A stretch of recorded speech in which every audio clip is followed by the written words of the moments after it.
High friends, welcome to யாஷிகர். நம்மளோட பவித்ரா ஜனனி ரீசெண்டாக ஒரு வீடியோ ஒன்று ஷேர் பண்ணியிருந்தாங்க. என்னென்னா புதுசாக ஒரு ரீல்ஸ் ஒன்று பண்ணியிருந்தாங்க. "இருக்கிறியே ஓலா கொட்டாயா, நீ நடக்கிறியே தவளை கொட்டாயா" அப்படின்னு சொல்லி ரீசெண்டாக ட்ரெண்ட் ஆகிட்டு இருக்கு இல்லையா, அந்த சாங்க்கு வந்து ஒரு ரீல்ஸ் பண்ணியிருக்காங்க. அவங்களோட லுக் பார்த்தீங்கன்னா அவ்வளோ பியூட்டிஃபுல்லாக அழகாக இருந்துச்சு. எப்படி சொல்கிறது, ரொம்பவே வறுமையில் இருக்கிற ஒரு பொண்ணு அப்படின்னா எப்படி இருப்பாங்க, அந்த கொண்டை போட்டுட்டு மேக்கப்பே இல்லாமல் இழுத்து சொருகின சாரியோட அந்த மாதிரி ஒரு லுக்கு பயங்கரமாக இருக்குது. நம்ம பவித்ராவுக்கு அவ்வளோ அழகாக மேக்கப் பண்ணியிருக்காங்க. மேக்கப் மீன்ஸ் மேக்கப் இல்லாமல் தான் இருக்காங்க. அவ்வளோ அழகாக அந்த ட்ரெஸ்ஸிங்ஸ் வந்து பண்ணியிருக்காங்க நம்ம பவித்ரா. ரொம்ப சூப்பராக இருந்துச்சு. எனக்கு தெரிஞ்சு இது அப்கமிங் சீரியலுக்கான காஸ்டியூமோ இல்லை அப்கமிங் சீரியலுக்கான லுக்கோலாம் இல்லை.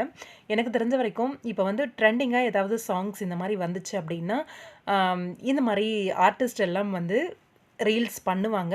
அதுலேயும் ஸ்பெஷலாக இந்த மாதிரி லுக்ஸ் எல்லாம் மாற்றி ரீல்ஸ் பண்ணுறதுலாமும் நடக்கும். பவித்ராவே நிறையா அந்த மாதிரி பண்ணியிருக்காங்க, உங்களுக்கே தெரியும். ஆல்ரெடி ஒரு ஆப் சாரி லுக்கில் வந்து ஒரு ரீல்ஸுமே பண்ணியிருக்காங்க, உங்களுக்கு ஞாபகம் இருக்கும்னு நினைக்கிறேன். இந்த ரீல்ஸ் எல்லாம் பண்ணுறதுக்கு என்ன காரணம் அப்படின்னா, ஹீரோயின்ஸ் அவங்களோட திறமைகளை வந்து காட்டுறதுக்கான ஒரு வாய்ப்பு.